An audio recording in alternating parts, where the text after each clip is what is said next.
Here we're looking at a Saba. This is a 9141 Telecommander receiver radio. And I believe I bought this unit back in early 1980s. The Telecommander was also available, as I remember, in the 70s. And they came in, this particular one I believe is called an anthracite black, and they also came in a silver. And right now I'm playing the Saba through the Saba 1300 speakers. And at the time, these were pretty much, as I remember, some of the high-end, maybe the best speakers that Saba had at the time for this unit, anyway. So I saved my money and I got the Telecommander, and I got the best speakers that Saba had at the moment. And even by today's standards, it sounds fantastic. Right now, I'm playing a CD through the Saba and the speakers, and the CD player is by Denon. It's pretty old technology as well, but like I said, by today's standards, the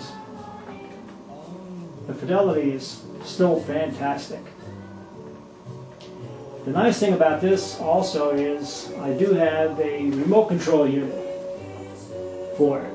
And Saba was way ahead of their time with the remote control. In fact, I remember the first time I saw a remote control from Saba, I believe it was either maybe late 60s or in the 70s anyway.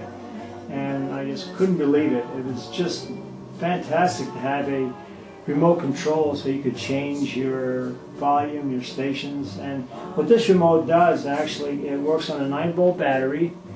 And you can control, of course, your volume with it. Go up and down. You can also control your levels of the bass, treble, as well. And then you can also control the balance on your speakers. And then you can also control your off and on switch to turn this off and on. And you also have a control to pre-program 7 FM stations on here. And you have controls for 2 tape decks on here, and a turntable or a CD changer.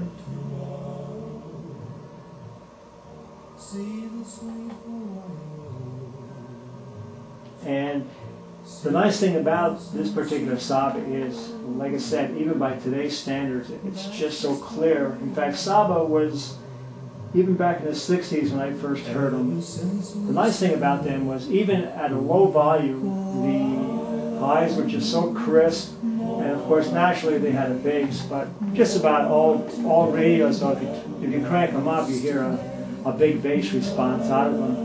Even in today's car radios, you hear people blasting their stereos, and all you hear is just a lot of bass rattling and stuff. That's really not fidelity. But the nice thing about the Saba is you hear these crisp highs, these beautiful cymbals, beautiful trumpets. So you hear a lot of things that you never even knew that were on the CD or the album until you played it through the Saba. And then, of course, if you do crank the Saba up, naturally it's going to sound fantastic as well. We're really limited to the fidelity of my microphones on my video camera, but you still get an idea. But it's a beautiful unit. This particular one, like I said, is probably early 80s. It's great condition.